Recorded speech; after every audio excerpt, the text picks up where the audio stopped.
শেখ হাসিনা সহ ৩ জনের রায় ঘোষণা ঘিরে রাজধানীতে সতর্ক অবস্থানে ছিল আইন শৃঙ্খলা বাহিনী, টহল ছিল সেনাবাহিনীরও। ফলে ঘটেনি কোনো ধরনের অপ্রীতিকর ঘটনা। রায় ঘিরে কার্যক্রম নিষিদ্ধ আওয়ামী লীগের ডাকা কমপ্লিট শাটডাউন সত্ত্বেও রাজধানীর জীবনযাত্রা ছিল স্বাভাবিক। জ্বালাও পোড়াওয়ের মতো কর্মসূচি জনগণ চায় না বলে জানান নগরবাসী। রফিক মাহমুদের রিপোর্ট।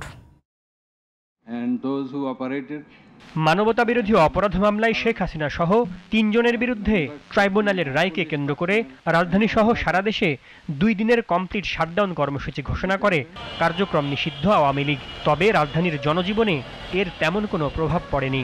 অন্যান্য দিনের মতোই স্বাভাবিক ছিল যান চলাচল। ওরা তো উপর মহলে বৈশা অর্ডার দিতেছে, তোমরা শাটডাউন দাও, হরতাল করো, আন্দোলন করো, তাতে তো গরিবের অসুবিধা, ওদের তো কিছু না। লকডাউন কি, লকডাউন মানে দেশ যে অবস্থা, লকডাউন তো আরো শেষ পঙ্গু হয়ে যাবো। এমনিতে দেশ অবস্থা খারাপ। একটা নিরাপত্তার খাতিরে করতেছে, এটা ভালোই, খারাপ না। না এরকম কোনো কিছু দেখতে পারতেছি না, আতঙ্কে নেই। শেখ হাসিনার বিরুদ্ধে রায়কে কেন্দ্র করে সবথেকে বেশি উত্তপ্ত ছিল ধানমন্ডি ৩২। শেখ মুজিবুর রহমানের বাসভবন ভাঙতে বুলডোজারে নিয়ে হাজির হন বিক্ষুব্ধ জনতা। দেশে আর যেন কোনো ফ্যাসিবাদ ফিরে আসতে না পারে সেই দাবি তাদের। স্বৈরাচারে যে যেখান থেকে আবার গণহত্যার চেষ্টা করা হয়েছে সেই উৎসটা সম্পূর্ণ ধূলিসাৎ করার জন্য আমরা এখানে আজকে ছাত্র জনতা এক হয়েছি। একবার তো ভাঙা হয়েছে, মনে শান্তি পূরণ হয় না, কারণ ওরা আবার ককটেল বোমাবাজি করতেছে, যেটা কখনোই মেনে নেওয়া যায় না। ককটেল বোমাবাজি সাধারণ মানুষ কখনো মাইনা নেবে না। এখন ওদের শিক্ষা দিতে হলে এটা ভাঙতেই হবে। মানবতা বিরোধী অপরাধের রায়কে কেন্দ্র করে অপ্রীতিকর ঘটনা এড়াতে সর্বোচ্চ সতর্ক অবস্থায় ছিল আইন শৃঙ্খলা বাহিনী।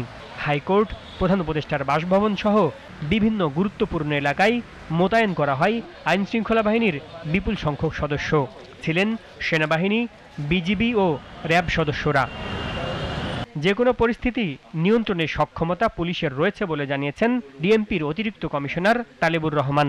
আমাদের নিয়মিত যে মোতায়েনটা থাকে তার বাইরে অতিরিক্ত ৬,০০০-এর বেশি পুলিশ সদস্য আজকে মাঠে মোতায়েন রয়েছে। বিভিন্ন গুরুত্বপূর্ণ এবং কৌশলগত স্থানে আমাদের চেকপোস্ট চলমান রয়েছে। সার্বিকভাবে বলতে গেলে ঢাকা মহানগরের আইন শৃঙ্খলা পরিস্থিতি একেবারে স্বাভাবিক এবং স্থিতিশীল রয়েছে। জনগণের জানমালের নিরাপত্তা নিশ্চিতে প্রয়োজনে পুলিশ সর্বোচ্চ কঠোর হবে বলেও জানান তিনি। Rafiq Mahmud, GTV news, Dhaka.